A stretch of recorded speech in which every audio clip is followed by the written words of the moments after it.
Hello guys, welcome to my channel.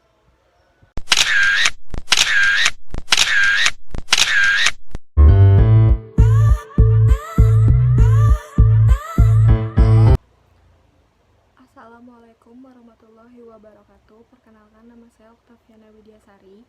Saya dari manajemen semester 2 STI Atma Bakti. Di sini saya ingin mempresentasikan apa itu asuransi dan salah satu kasus yang sedang trending pada saat itu. Asuransi.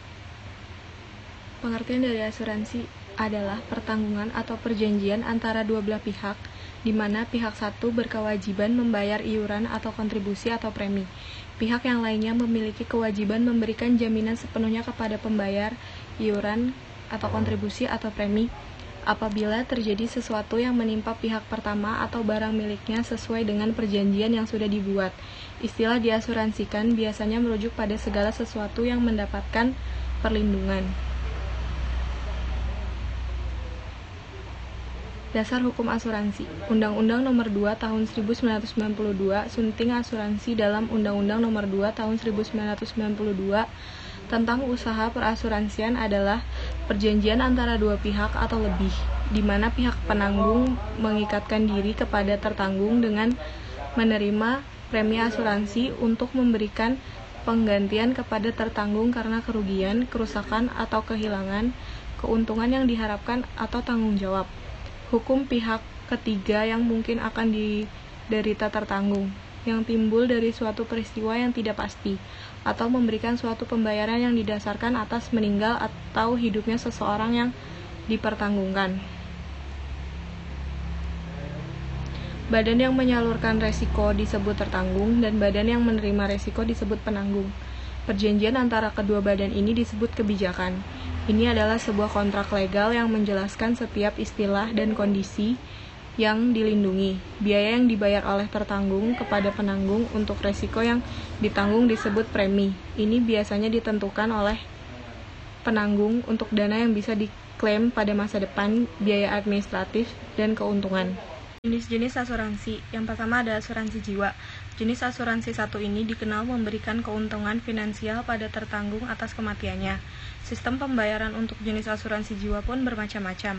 Ada perusahaan asuransi yang menyediakan pembayaran setelah kematian dan yang lainnya bisa memungkinkan tertanggung untuk mengklaim dana sebelum kematiannya. Asuransi jiwa dapat dibeli untuk kepentingan diri sendiri dan atas nama tertanggung saja atau dibeli untuk kepentingan orang ketiga. Bahkan, asuransi jiwa juga dikenal bisa dibeli pada kehidupan orang lain. Sebagai ilustrasinya, misalkan, seorang suami bisa membeli asuransi jiwa yang akan memberikan manfaat kepadanya setelah kematian sang istri. Orang tua juga dapat mengasuransikan diri terhadap kematian sang anak. Yang kedua ada asuransi kesehatan. Jenis asuransi satu ini juga cukup dikenal oleh masyarakat Indonesia. Asuransi kesehatan merupakan produk asuransi yang menangani masalah kesehatan tertanggung karena suatu penyakit serta menanggung biaya proses perawatan. Umumnya penyebab sakit tertanggung yang biayanya dapat ditanggung oleh perusahaan asuransi adalah cedera, cacat, sakit, hingga kematian karena kecelakaan. Asuransi kesehatan juga dikenal bisa dibeli untuk kepentingan tertanggung saja atau kepentingan orang ketiga. Yang ketiga ada asuransi kendaraan. Asuransi kendaraan yang paling populer di Indonesia adalah jenis asuransi mobil yang fokus terhadap tanggungan cedera kepada orang lain atau terhadap kerusakan kendaraan orang lain yang disebabkan oleh si tertanggung. Asuransi ini juga bisa untuk membayar kehilangan atau kerusakan kendaraan bermotor tertanggung. Asuransi kendaraan merupakan salah satu produk asuransi umum. Jenis asuransi satu ini sempat menjadi booming ketika terjadi kerusuhan Mei 1998 karena peristiwa tersebut membuat minat masyarakat terhadap kepemilikan proteksi untuk kendaraan pribadi meningkat secara drastis. Keempat ada asuransi kepemilikan rumah dan properti. Sebagai aset yang dinilai cukup berharga, biasanya para pemilik rumah akan melindungi diri dan aset miliknya yang bisa berupa rumah atau properti pribadi dengan asuransi kepemilikan rumah dan properti. Asuransi ini memberikan proteksi terhadap kehilangan atau kerusakan yang mungkin terjadi pada barang-barang tertentu milik pribadi tertanggung. Asuransi ini juga melindungi dan memberikan keringanan bila mana rumah atau properti tertanggung lainnya mengalami musibah seperti kebakaran. Kelima, ada asuransi pendidikan. Asuransi pendidikan merupakan alternatif terbaik dan solusi menjamin kehidupan yang lebih baik terutama pada aset pendidikan anak. Biaya premi yang harus dibayarkan tertanggung kepada perusahaan asuransi berbeda-beda, sesuai dengan tingkatan pendidikan yang ingin didapatkan nantinya. Yang keenam, ada asuransi bisnis. Asuransi ini merupakan layanan proteksi terhadap kerusakan, kehilangan, maupun kerugian dalam jumlah besar yang mungkin terjadi pada bisnis seseorang. Asuransi ini memberikan penggantian dan kerusakan yang diakibatkan kebakaran, ledakan, gempa bumi, petir, banjir, angin ribut, hujan, tabrakan, hingga kerusuhan. Yang ketujuh, ada asuransi umum. Asuransi umum atau General Insurance merupakan proteksi terhadap resiko atas kerugian maupun kehilangan, manfaat, dan tanggung jawab hukum pada pihak ketiga. Jaminan asuransi umum ini sifatnya jangka pendek, biasanya sekitar 1 tahun. Yang kedelapan, ada asuransi kredit. Asuransi kredit merupakan proteksi atas resiko kegagalan debitur untuk melunasi fasilitas kredit atau pinjaman tunai seperti modal kerja, kredit, perdagangan, dan lain-lain. Kaitannya erat dengan jasa perbankan terutama di bidang perkreditan. Kredit merupakan pinjaman dalam bentuk uang yang diberikan bank maupun lembaga keuangan selaku pemberi kredit kepada nasabahnya. Asuransi kredit ini bertujuan untuk melindungi bank atau lembaga keuangan lainnya dari kemungkinan tidak memperoleh kembali kredit yang dipinjamkan kepada nasabah dan membantu memberikan pengarahan serta keamanan perkreditan. Yang ke-9, ada asuransi kelautan. Jenis asuransi satu ini khusus ada di bidang kelautan yang fungsinya memastikan pengangkut serta pemilik kargo. Resiko yang mungkin terjadi sehingga terbentuknya asuransi ini adalah kerusakan kargo, kerusakan kapal, dan melukai penumpang.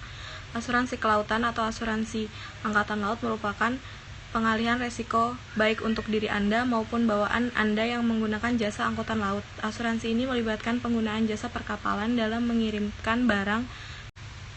Beberapa faktor yang mempengaruhi premi asuransi angkutan laut adalah barang yang diasuransikan, pengapakan barang, resiko yang diasuransikan, pengangkutan, dan perjalanan. Yang ke-10, ada asuransi perjalanan. Secara keseluruhan, fungsi asuransi perjalanan tak jauh beda dengan fungsi asuransi biasa sebagai salah satu bentuk proteksi kepada nasabah dengan jangka waktu pendek, yaitu selama pembeli premi melakukan perjalanan hingga kembali pulang. Manfaat dan perlindungan yang akan didapat dari memiliki asuransi perjalanan antara lain mendapat proteksi dan penanggungan biaya untuk kecelakaan yang menimpa pembeli premi, santunan kecelakaan pribadi, tanggungan biaya pengobatan darurat, pemulangan jenazah, evakuasi medis, hingga proteksi terhadap barang-barang bawaan. Tujuan asuransi yang pertama, untuk mengalihkan ragam risiko yang mungkin terjadi dengan nasabah, di mana risiko tersebut akan digantikan oleh perusahaan asuransi setelah nasabah melakukan sejumlah pembayaran premi kepada perusahaan asuransi. Yang kedua, jaminan bagi pihak nasabah mendapatkan perlindungan dengan resiko kerugian di masa depan yang mungkin akan terjadi. Yang ketiga, memperkecil nilai dan potensi kerugian yang lebih besar bila mengeluarkan biaya sendiri saat mengalami sebuah resiko. Yang keempat, khusus untuk asuransi jiwa dapat digunakan sekaligus untuk menabung karena sebagian biaya preminya akan dikembalikan kepada nasabah dalam kurun waktu tertentu. Yang kelima, untuk efisiensi bagi sebuah perusahaan karena mengurangi biaya untuk pengawasan, pengamanan, dan perlindungan yang memakan banyak biaya dan waktu. Yang keenam, untuk mendapatkan ganti rugi kepada pihak nasabah sesuai dengan nilai premi asuransi. Yang ketujuh, untuk menutup loss of earning power seseorang atau suatu badan usaha ketika sudah tidak bekerja atau tidak berfungsi lagi. Kasus asuransi, yaitu kasus Jiwasraya. Menurut Kompasiana.com, Badan Pemeriksa Keuangan BPK akhirnya menjabarkan secara rinci kronologi kasus yang membelit Jiwasraya hingga berakhir tak mampu membayar polis asuransi, gagal bayar JS Saving Plan. Ketua BPK RI Agung Firman Sampurna menuturkan, penyebab utama gagal bayarnya Jiwasraya adalah kesalahan mengelola investasi di dalam perusahaan. Jiwasraya kerap menaruh dana di saham-saham berkinerja buruk. Adapun kasus Jiwasraya disebut-sebut bermula pada 2002. Saat itu BUMN asuransi itu dikabarkan sudah mengalami kesulitan. Namun, berdasarkan catatan BPK, Jiwasraya telah membukukan laba semu sejak 2006. Alih-alih memperbaiki kinerja perusahaan dengan mempertimbangkan saham berkualitas, Jiwasraya justru menggelontorkan dana sponsor untuk klub sepak bola dunia Manchester City pada 2014. Kemudian pada tahun 2015, Jiwasraya meluncurkan produk JS Saving Plan dengan cost of fund yang sangat tinggi di atas bunga deposito dan obligasi. Sayangnya, dana tersebut kemudian diinvestasikan pada instrumen saham dan reksadana yang berkualitas rendah. Pada 2017, Jiwasraya kembali memperoleh opini tidak wajar dalam laporan keuangannya. Padahal saat ini Jiwasraya mampu membukukan laba 360,3 miliar. Opini tidak wajar itu diperoleh akibat adanya kekurangan pencadangan sebesar 7,7 triliun.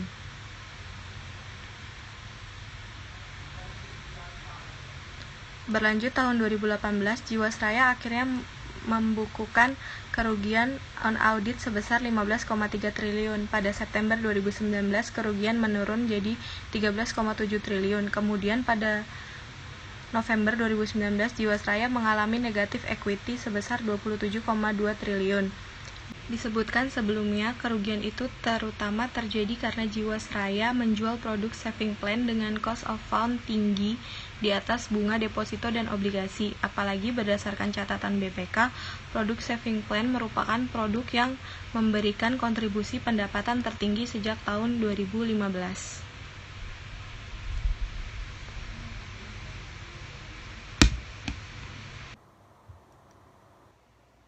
Sekian presentasi dari saya, kurang lebihnya mohon maaf, karena kesempurnaan itu hanya milik Allah dan ketidaksempurnaan hanya milik kita semua. Wassalamualaikum warahmatullahi wabarakatuh. But after all this time, I hope you wait and say, love you.